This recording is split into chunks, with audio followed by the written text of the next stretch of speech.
The Battle of Machias was an amphibious assault on the Massachusetts town of Machias by British forces during the American Revolutionary War. Local militia aided by Indian allies successfully prevented British troops from landing. The raid, led by Commodore Sir George Collier, was executed in an attempt to head off a planned second assault on Fort Cumberland, which had been besieged in November 1776. The British forces landed below Machias, seized a ship, and raided a storehouse. The outcome of the raid was disputed. Collier claimed that the action was successful in destroying military stores for an attack on Fort Cumberland, while the defenders claimed that they had successfully prevented the capture of Machias and driven off the British. Background: the small community of Machias, located in the eastern district of Massachusetts that is now the state of Maine, was a persistent thorn in the side of British naval authorities since the start of the American Revolutionary War. In June 1775 its citizens rose up and seized a small naval vessel, and the community had ever since been a base for privateering. In 1777 John Allen, an expatriate Nova Scotian, was authorized by the Second Continental Congress to organize an expedition to establish a Patriot presence in the western part of Nova Scotia. Although Congress authorized him to recruit as many as 3,000 men, the Massachusetts government was only prepared to give him a colonel's commission and authority to raise a regiment in eastern Massachusetts to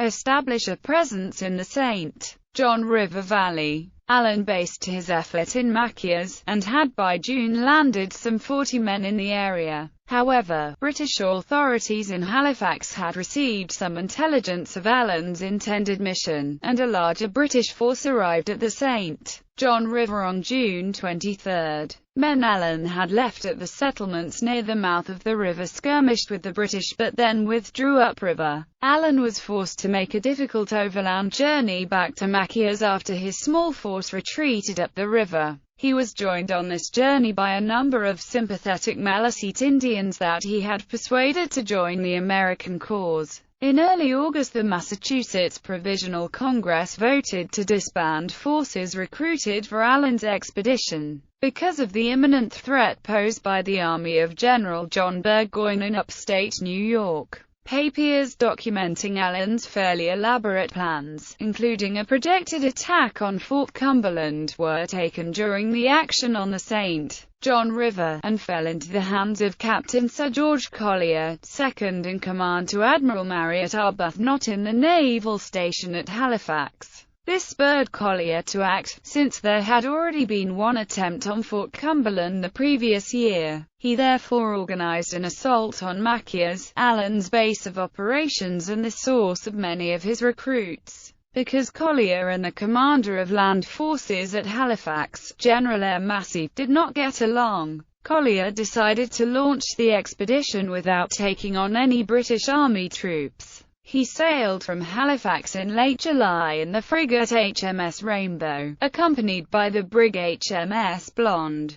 planning to use the Marines aboard those ships in ground operations. He was joined by the frigate HMS Mermaid and the sloop HMS Hope while making the passage to Machias. The defense of Machias consisted of local militia under the command of Colonel Jonathan Eddy, the leader of the 1776 attack on Fort Cumberland. He had been warned that the British were organizing an attack. The militia laid a log boom across the Machias River, and constructed several earthen redoubts further upriver, armed with cannons taken from local privateers. The defense was coincidentally reinforced by 40 to 50 Maliseet, Passamaquoddy, and Penobscots that Colonel Allen had called to Machias to explain what had gone wrong with his expedition. Battle. After leaving Halifax, Nova Scotia, Collier's fleet arrived at the mouth of the river early on August 13.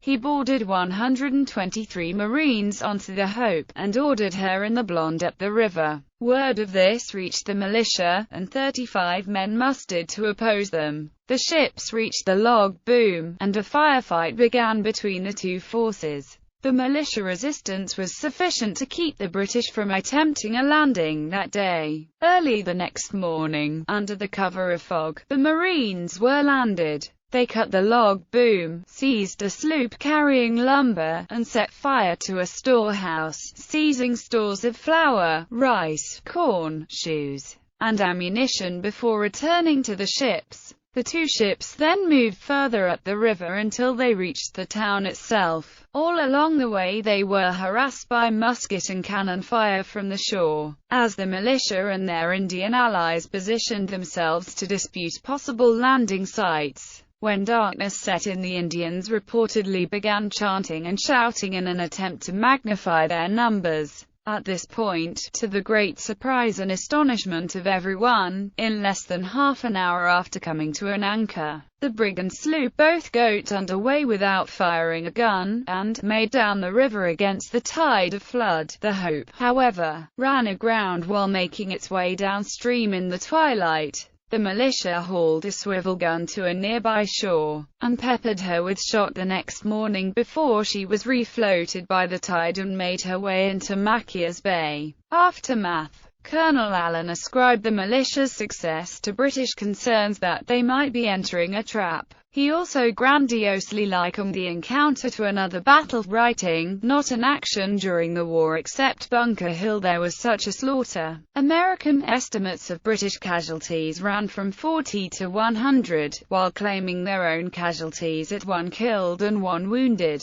The British reported their losses as 3 killed and 18 wounded, which were mainly incurred when the Hope grounded. After departing from Machias, Collier cruised the Maine coast, capturing smaller American ships, and raided communities on the Sheepscot River. There he captured a frigate laden with mast timbers destined for France. In his report, Collier declared the mission a success, and claimed to have successfully forestalled another invasion of Nova Scotia. He also believed that with another 100 men, the destruction of Machias would have been complete. General Massey, whose troops had been preparing to participate in the expedition but were excluded by Collier's abrupt departure from Halifax, wrote that Collier wanted the whole honor of destroying Machias, and that he stole out of Halifax, made a futile attack on Machias, was most shamefully drove from thence. Machias was not attacked again during the war, although it became somewhat isolated when the British occupied Castine in 1779, establishing the colony New Ireland.